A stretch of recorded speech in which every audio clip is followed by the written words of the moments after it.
implemented?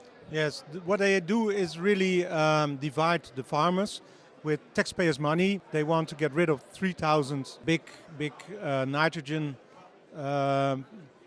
polluters. I don't know. I don't think that's the right word, but that's how the government sees them. And well, they give them a lot of money. So there are farmers who are receiving a lot of money, and they say, okay, for me it's acceptable. Then I quit my business. And there are, of course, other ones who wants to fight, but they are divided. They are not united anymore, and that's what they are doing. And the situation has become even worse because I'm a member of the European Parliament, and now there is a new law, a nature to restore nature. So that means first we had all this Natura 2000 areas where nature must be preserved. But with this new law that's coming from Brussels, that makes our complete country a Nature 2000 area. So there are farmers who are now, let's say, safe, but it's a matter of time, maybe 1 year, maybe 2 years, and they have the same problem. So the farmers really have to fight now. What you just described to an American audience might be just shocking, because in the American context, we don't have any supranational body like the EU telling us, hey, you can't do something or you have to do something as much. So that is really shocking. Is there a pushback in the Netherlands against this type of globalist, not globalist, but the EU-centric body that just tells you like, hey, you're now all a nature area and you have to preserve what's there now. You have to keep the nitrogen level here forever, no matter how much industry you have. Is there any pushback in the country? Well, our government is not willing to push back. What about the people? I think there is a lot of support for the farmers and also for the fishermen because they have the same problem. That's really ridiculous. This small fishers boats, they have to be removed, and they're coming. This big ships coming in, and if you compare this to you don't see the small fisher boat, but the fishermen all have to be removed. So it looks like they are really attacking our food chain, not only the farmers but also the fishermen, which is a part of our Dutch culture.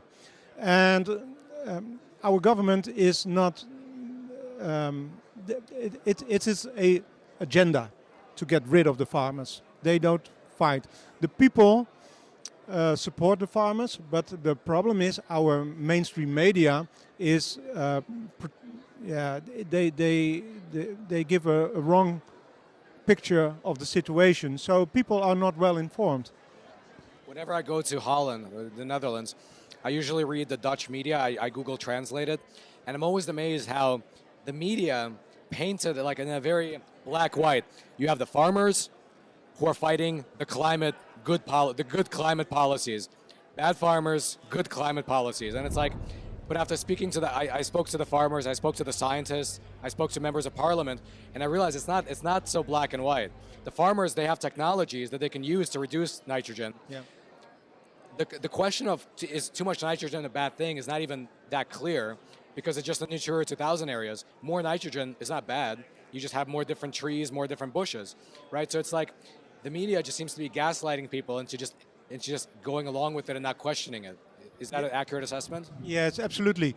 Nitrogen is necessary for growing stuff, and they created a nature for themselves, a nature without trees, without plants, but only a few little small plants. But if you go back in history, the Netherlands was one big forest.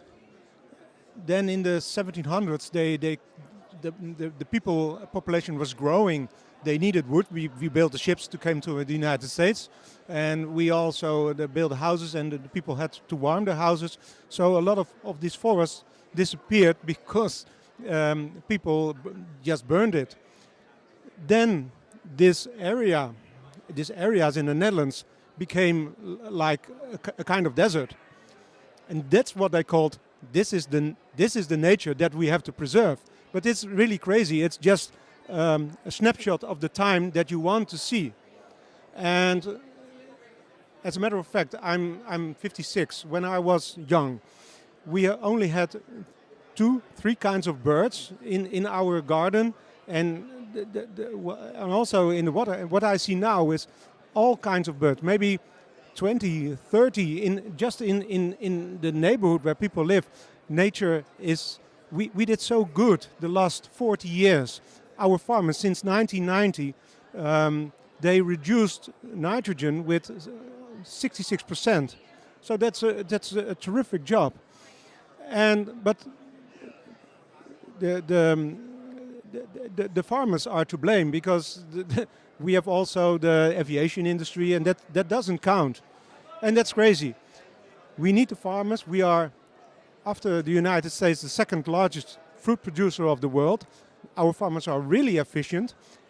If we don't produce the food has to produce somewhere else. And the farmers there cannot do it as efficient as the Dutch farmers can.